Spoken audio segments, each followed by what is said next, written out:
Alright fellas, here we are back in Pokemon Masters. We have Solve the Case Part 2. We got the Battle Challenge Round 2 for this.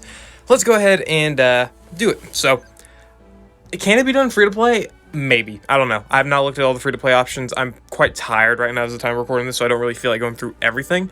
But it can be done pretty easily. I want to say, I'll say easily, but there's going to be some caveats that you're going to have to worry about. It might take you a couple attempts and whatnot, right? But you're gonna need a little bit of luck for the most part. That's kind of the big factor. But you can do it semi free to play here. This is the team.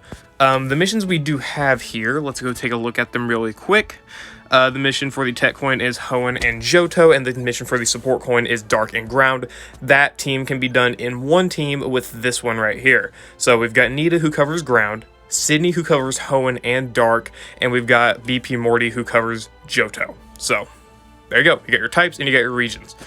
Obviously, Sidney here is our main, damage dealer. His AoE Brutal Swings actually do enough to the sides, as well as Nita's, Bulldozes, to where you're actually able to defeat the sides right after you defeat the middle. And in order to defeat the middle, I guess we'll go ahead and hop in here. You're gonna have to get some quad Qs in, or you're going to be able to flinch them with Morty, which isn't too bad, but you are, of course, going to need that luck with the quad Q or the flinch, right? I definitely would try to recommend getting an NPR with Morty's trainer move if you can. There we go. We did get it, which is nice. If you don't get it, it's probably not the end of the world, but, I like to, be safe with these. Having those defensive buffs definitely help, because this Metagross here actually debuffs your defense a whole lot and raises its stats a lot, which is, obviously why they're trying to bait you to pull for Zinnia, because it can get rid of those stat buffs and make it so Metagross hitting as hard as it does isn't really that big of a problem. That flinch is a bitch, but whatever. You shouldn't need Sidney EX or anything like that. The biggest problem I can think of you may face is that obviously Morty getting flinched there is definitely a problem, but you also may not crit on the sync move, and of course, again, we still need this quad Q, and we do not get the quad Q in, but the run's not over. We can still get the flinch, right? If we get the flinch, then we're good. We'll be safe, I hope, anyway. Please. Alright, so the Brutal Swing's there. I'm going to go ahead and go for a potion on Morty, because I need as much gauge as possible. We did get the flinch off, which is definitely nice. Okay. We should be good now. We should actually be good, because after this, we'll get the Brutal Swing, and there we go.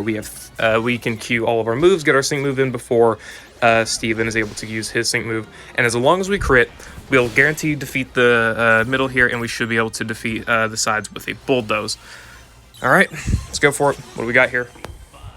I love Sidney's sync move animation, by the way. I know I skipped through it, but if you've seen it, you know it's pretty good. There we go. Yeah, as you saw, we're able to get that off. No! Flinching Sidney. Flinching Sidney is actually one of the worst things they can do.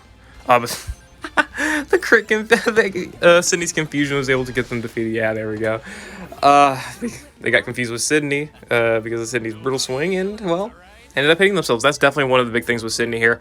He's a great nuker because of his confusion, but the confusion's also amazing to, avoid taking a lot of damage and having to use potions with him or Morty, right? So you can get more opportunities for flinching and defense and special defense buffing and whatnot. So yeah, there we go. Those are all the missions here. You get all, the very, very nice medal there as well. I love that medal. Very, very nice. And you get, obviously, the candy coins as well. So there we go. That's the mission done. Not too bad. Obviously, I didn't do it completely free to play. There are some other setups you can probably do with, two separate teams. Like, you could potentially do this setup with, like, the Masked Royale for an easier clear, but then you'd have to, do another mission for the Hoenn and Johto characters, because obviously Sidney is Hoenn, so he counted for the Hoenn character, but obviously the Masked Royale is not. So yeah, there's a lot of things you can do. Obviously, you can also summon for Zinnia and do it. I literally, like, I did. The stage was so easy once you have them, the character that they want you to summon for. But hey, Nita is honestly not a bad replacement for Lyra in this situation. She's not very bulky. Big reason for Morty being there is because of his bulk, because of the defensive buffs and the flinching, of course. So he's able to really be self-sustainable. You probably could sync with Morty first if you really, really wanted to, in order to get the support X and then sync with Sidney in one shot, but I figure it's probably just easier to sync with Sidney twice instead of syncing with Morty, because, most people probably don't have BP Morty EX here, even though he's a really, really solid support, which I don't blame anyone, but I'm definitely going to be using these EX supports for my free-to-play mission videos in the future should I ever need to. So definitely keep that in mind in the future. But yeah, I'm gonna end the video there, guys. I hope you all enjoyed. Let me know what you think about this battle challenge round 2 in the comments below. Do you think it was hard? Do you think it was easy? What teams did you use and whatnot? But yeah, I'll see you later.